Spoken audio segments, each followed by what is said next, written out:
ఒక కొడుకు అదృశ్యం, ఆ వెనుక కన్నతల్లి వివాహేతర సంబంధం. తమ్ముడి ఫిర్యాదుతో బయటపడిన దారుణ హత్య. ఇక్కడి వరకు ఇది ఒక సాధారణ ఫ్యామిలీ క్రైమ్ స్టోరీ అనిపిస్తుంది. కానీ నిందితురాల్ని అదుపులోకి తీసుకున్న తర్వాత కథ పూర్తిగా మలుపు తిరిగింది. చట్టం ముందు నిలబెట్టాల్సిన మహిళ లాకప్లోనే ప్రాణాలు కోల్పోయింది.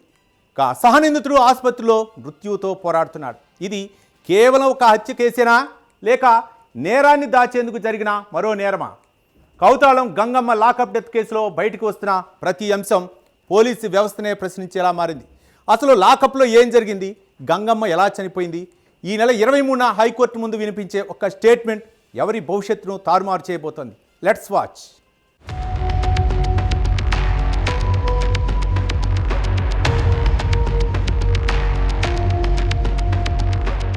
కర్నూలు జిల్లా కౌతాళం మండలం బదినేహాల్ గ్రామంలో మొదలైన ఈ కేసు మొదట్లో కనిపించకుండా పోయిన ఓ యువకుడి మిస్సింగ్ కేసుగా నమోదయ్యింది.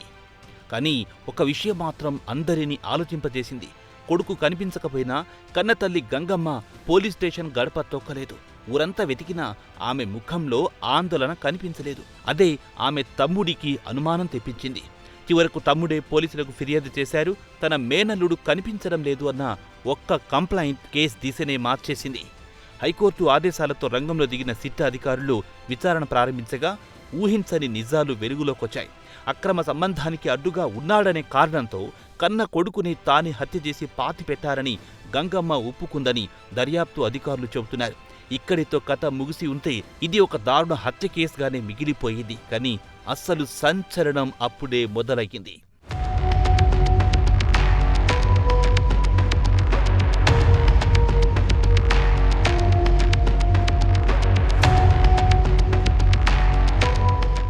నేరాన్ని ఛేదించిన సిట్టు ఇప్పుడు ఆరోపణల కేంద్రంగా మారింది. విచారణ పేరుతో గంగమ్మపై తీవ్ర దాడి చేశారని, థర్డ్ డిగ్రీ హద్దులు దాటిపోయాయని ఆరోపణలు వినిపిస్తున్నాయి.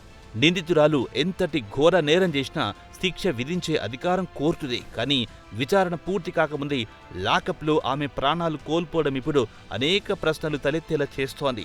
ఇది సహజ మరణమా, లేక కస్టడీలో జరిగిన దాడుల ఫలితమా? ఇదే ఇప్పుడు ఈ కేసులో అతిపెద్ద మిస్టరీగా మారింది. గంగమ్మ మరణం ఒక్కటే కాదు, మరో వ్యక్తి పరిస్థితి కూడా పోలీసులపై అనుమానాలను మరింత పెంచుతోంది.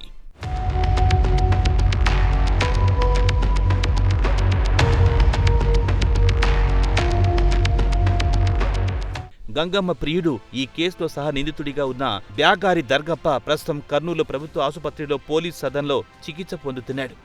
అయితే అతడి ఆరోగ్య పరిస్థితి విషమంగా ఉంది. చేతులు పనిచేయని స్థితి, కాళ్లకు తీవ్ర ఇన్ఫెక్షన్, కిడ్నీలు, లివర్ దెబ్బతిన్నట్టు తెలుస్తోంది. సాధారణ వార్డులో కాకుండా పోలీసుల పర్యవేక్షణలోని చికిత్స కొనసాగడం కూడా అనుమానాలకు తావిస్తోంది. దర్గప్ప కోలుకుంటే ఈ కేసులో అసలు నిజాలు బయటపడతాయనే భావనలోనే అతన్ని పూర్తిగా నియంత్రణలో ఉంచుతున్నారనే ఆరోపణలు వినిపిస్తున్నాయి. ఈ కేసులో అత్యంత కీలక సాక్షిగా మారిన వ్యక్తి ఇప్పుడు జీవన్మరణ పోరాటం చేస్తున్నాడనే వాదనలు చర్చనీయాంశమయ్యాయి.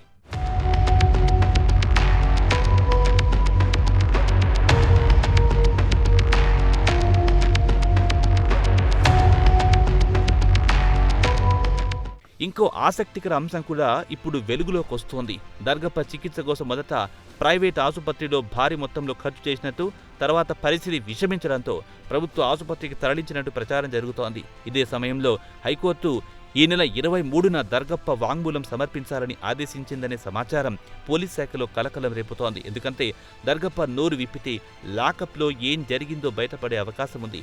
ఇదే సమయంలో కౌతాళం సీఐ యుగేందర్ను విజయవాడకు పిలిపించుకోవడంపైన అనేక అనుమానాలు వ్యక్తమవుతున్నాయి. ఇది సాధారణ అధికారిక సమావేశమా, లేక కేసు భవిష్యత్తుపై కీలక మంతనాలా అన్న సందేహాలు వ్యక్తమవుతున్నాయి.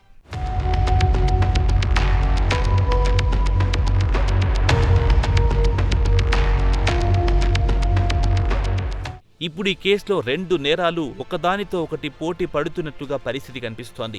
మొదటిది కన్న కొడుకును హత్య చేసిన తల్లి కథ, రెండోది అదే నిందితురాలు లాకప్లో ఎలా చనిపోయిందన్న ప్రశ్న. మొదటి కేసులో నిందితురాలు గంగమ్మ అయితే, రెండో కేసులో ఆరోపణలు ఎదుర్కొంటున్న వారు చట్టాన్ని అమలు చేసేవారే కావడం ఈ కేసును మరింత సంచలనంగా మార్చింది. అందుకే ఇప్పుడు ఈ కేసు కేవలం ఒక హత్యా దర్యాప్తు కాదు, పోలీస్ కస్టడీలో మానవ హక్కుల పరిరక్షణపై కూడా చర్చకు దారి తీస్తోంది.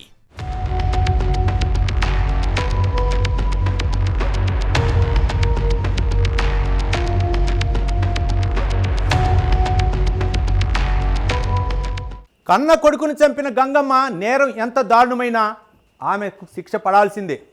శిక్ష విధించేది కోర్టే. కానీ విచారణ పేరుతో పోలీసులే చట్టాన్ని చేతిలోకి తీసుకున్నారనే ఆరోపణలు నిజమైతే అది మరింత తీవ్రమైన అంశం అవుతుంది.